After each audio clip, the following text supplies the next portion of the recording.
Hey, did you want to know that it's Vlogger 677? Because it is.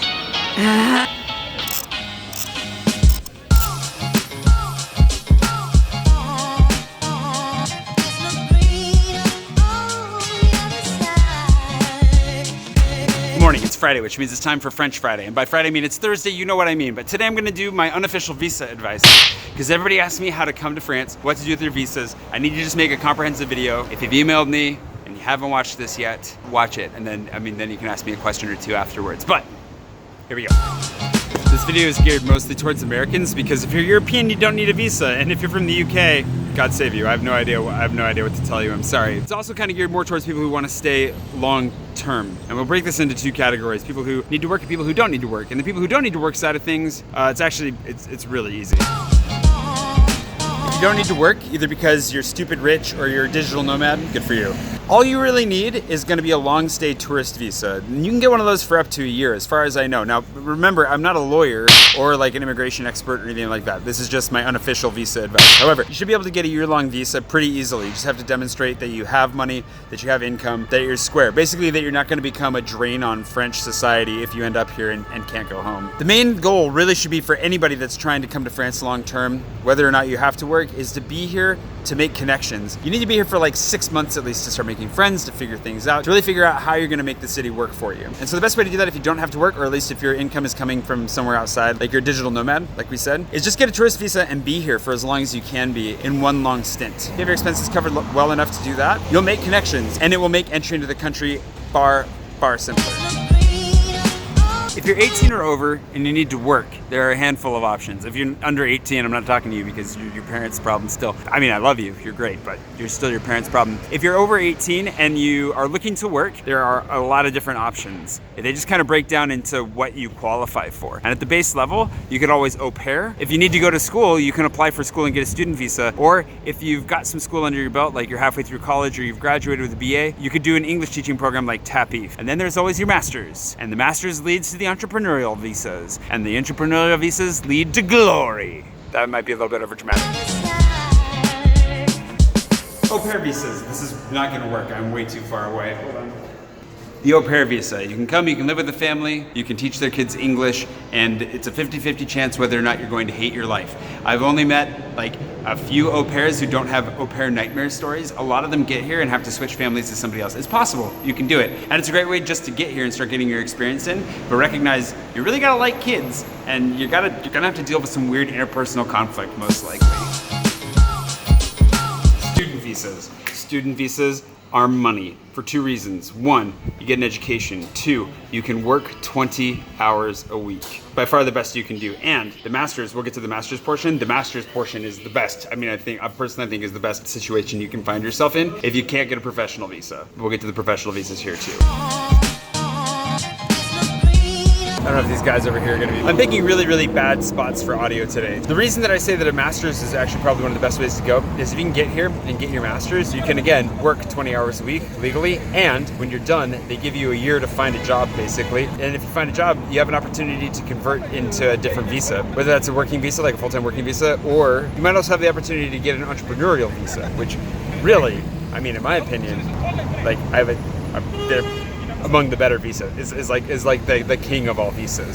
Now, as far as how getting a visa goes, like the actual process now, it's changing. At least according to Renna, who's going through the process of re-upping her visa right now. They've contracted it out to somebody or something. So it's gonna be a little bit different than what I've experienced in the details, but I think the gist is gonna be pretty much the same. And my goal right now is not to tell you necessarily how to like dot your T's and cross your I's, because let's be honest, I obviously don't know what I'm talking about. I wanna make sure that you don't feel super stressed out when you're going through the process, because the entire system is set up to make you stressed out. And I don't know if that's done intentionally or not, but it's a universal and it's not okay. So let's try to de-stress it. For student visas, au pair visas, TAPEF, we didn't talk about TAPEF. TAPEF is a nice little loophole where if you've got enough of an education and you've studied French, you can actually apply to be an English teacher here in like a French school. Like 12 hours a week, not a bad program. You just don't earn a lot of money, so you gotta definitely like side hustle a little bit, but you know, otherwise you can survive. But on all those visas, student, au pair, TAPI, once you have it, you're set. They won't give you enough information. They'll leave you kind of hanging for a while. You won't know when you're getting your visa, and a lot of them won't actually help you with the whole like what to do next portion, but de-stress, you're fine. The main thing, and this is true for all visas, is you want to get into the prefecture, wherever it is you live, once you have an address, pretty much as soon as possible. You have like 3 months, but you want to get that process started, you know, pretty quickly. And it's going to include all your paperwork processing, medical visits, that kind of stuff. And this is where it actually gets tricky for the professional visas because there's kind of a double standard going on. Just got a package that I'm really excited about, and I'll tell you about it when we get back to the actual vlogging portion, but we're not done with this yet. Entrepreneurial visas, talent visas. The visa I have is a passport talent, so it's a talent visa. It's good for 4 years. I can work. If I was married, my wife would be able to get a visa too. And it's renewable, so after 4 years, I can one up and then I can become a citizen, which as you would know, if my gold board were still on the wall, which it is missing because, you know, room to chateau situation, just keep watching the vlog if you have no idea what I'm talking about. I'm hoping, it's a huge dream of mine actually to have double citizenship, double nationality, double nationalité we say in French. I'm getting my franglais on today, sorry. So, what gets tricky is that there's a double standard going on. And the reason that I've been inspired, I was supposed to make this video weeks ago, but still kind of felt iffy about it. And now I'm feeling just fine about it. One of the big things is that the consulate or whoever it is you're dealing with on the one side is looking to validate your legitimacy. Are you a real business? Are you a real artist? Do you have a reputation? Do you have a body of work? Are you making money? Blah, blah, blah. So that they're looking at kind of sussing you out that way. I don't know how deeply they look. I don't know how intense it is. I mean, they let me in for Pete's sake. That tells you everything you need to know right there. But the thing is that you may not be aware is on that side, I was proving to them that I was earning money. Like I'm earning money in the States. I have money. I showed them my Kickstarter. My Patreon wasn't really earning much then, but I showed them my Patreon. I just kind of showed them a bunch of stuff and was like, yeah, I'm doing just fine. And hope that they didn't dig too deep because I was not doing great. And then on this side, when I got here, I thought that was all taken care of. But when I sat down at the prefecture, they were like, where's your money? And I was like, here it is. And they're like, none of this is in France. Where is your money? And what they meant was, how are you going to pay taxes in France? The prefecture is primarily concerned with you paying taxes in France. Of course, they're also concerned with validating all the paperwork you've already done, double checking to make sure everything's fine, making sure that you actually have found a place to live, that you're integrating a little bit. They're looking to make sure that you're settling and that you're not going to be a total drain on French society. But their secondary, if not principal concern, is are you making money that they can tax? That is what you have to prove. That is what took me a long time to prove effectively. And thankfully, they were still in the jumble. I'm one of the first people to get the visa that I have. They were still in the jumble of not even knowing who was supposed to deal with it. I was in the wrong office the whole time, but they didn't. I mean, that's a whole nother story. You can go back and see my year of going back to the prefecture repeatedly if you want to watch my vlog. Once I got into the correct office and they sat me down, they were really happy to see that I was working with CNRS, among others, that I was making money here in France, and that I had already been paying my taxes for a year. They're like, oh, sweet. Yeah, you can stay because you're making money and you're giving most of it to us. Not most of it, but giving a portion of it to them.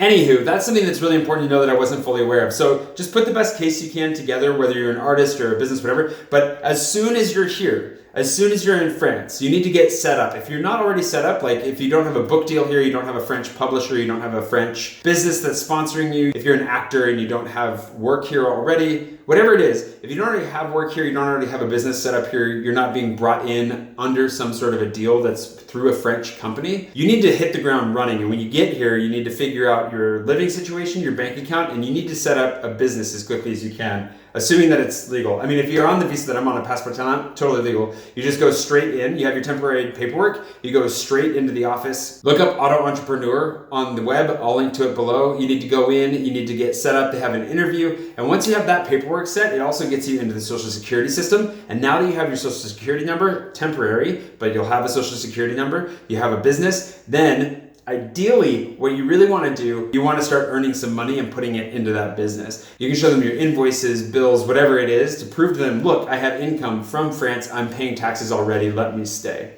That will impress them. The higher up on the food chain within French society you're working with, the better. It really helped my case that I was working with CNRS, the guys that I was doing voice acting with yesterday, because they're a huge department of the national government. And so thanks to that, having that name on there and having money coming in from them and a letter of intent saying they wanted to keep working with me in the future. A couple of things like that really helped. It also helped that my YouTube channel had grown substantially over the course of the year. If they really looked at my YouTube channel when I came, you guys, I don't even know how I got into this country. Like, I'm a self-published author who's sold some books, who has a YouTube channel that was, I didn't even have 1,000 subscribers when I moved here. I think I had like 600, maybe 700 subscribers when I moved here. If they dug deeper then, it may not have looked so good. But when I showed her my YouTube channel in my final interview and she looked at it, she was like, oh wow, you've got like tens of thousands of views on a lot of videos. Like, she just kind of was looking at the stats and seeing like the bulk stats, and she's like, okay, I'm impressed. And that really, really helped. So if you're mildly illegitimate, like I sometimes feel like I am, and let's be honest, I kind of was, you know, you just realize you're playing some risks and some gambles. There are other things, if you go back and you watch other videos, you'll find other tips and tricks along the way, but that is my unofficial visa advice, is that if you can get here for as long as you can with as much opportunity to work as you can finagle for yourself, unless you don't need it because you're filthy rich or whatever it is. And then from there, just get out there, meet people. You gotta really want it. If you wanna move to any foreign country, if you wanna move overseas, if you wanna live abroad, you really have to want it, and you really have to be, you're gonna have to stick it out. The first 6 months are also gonna suck. The first little bit is gonna be stressful, but kind of fun, and then it's just gonna get stressful and dark for a while. And depending on your disposition, hopefully you get out of that quicker than not. And depending on how good the opportunities are that roll your way, that's gonna have a huge impact as well. But for me, if you go back and you watch when I first moved here just over a year ago, it was miserable stress and work for months and months and months. And I had a pretty good attitude about it, but it was really, really hard. Really, really hard. But I love living here and I wanna stay here. So I put in the work and it seems to have worked out so far. They're not on to me yet, at least. Anyways, that's my French Friday unofficial visa advice. I hope it's helpful. Feel free to ask questions below if you want. Maybe I'll need to do a follow-up video on this again later. I don't really intend to get into the nitty-gritty details of it because it's different per person. Everyone's experience going for a visa in this country is unique. It all depends on the bureaucrat you're sitting down with that day. Sometimes they let you through. You go back and watch my video on French bureaucracy, but some days they let you through when you're missing a couple pieces, and other days you have everything they asked for and they still won't let you through because you don't have one thing they didn't tell you they wanted, but they do now. So be aware that every piece of advice that you get from anybody who's gone through this is gonna be very centralized on their own experience, and you're just gonna have to go through it yourself. I hate to tell you that, but there's the emotional support of knowing that a whole bunch of us have already done it and survived to tell the tale, and you can too, very much so. Anywho, let's get back to the vlog, and by the time you get around to figuring out what's in this package, you'll have already seen what I did this morning, and that's exciting.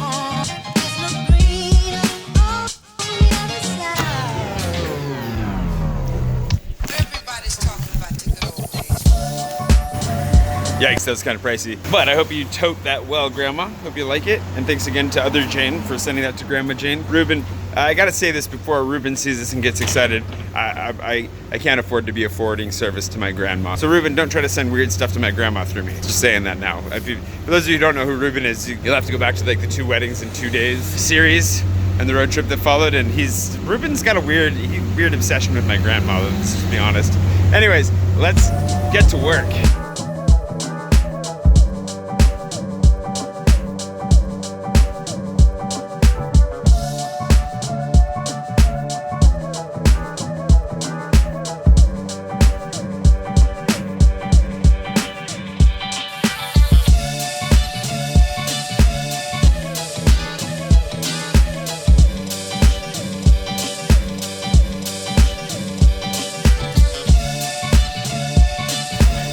It's lunchtime. I got the print covers back, the final print covers for couriers from Jake, and they look really good. So I shared those on Kickstarter and on Patreon. If you want to go see the hardcover, it's on Kickstarter. The paperback is on Patreon. Image hosting on Kickstarter stinks. So it's not a very high resolution photo on Kickstarter. I might have to post it somewhere else so you can see it if you want. But you know, in the meantime,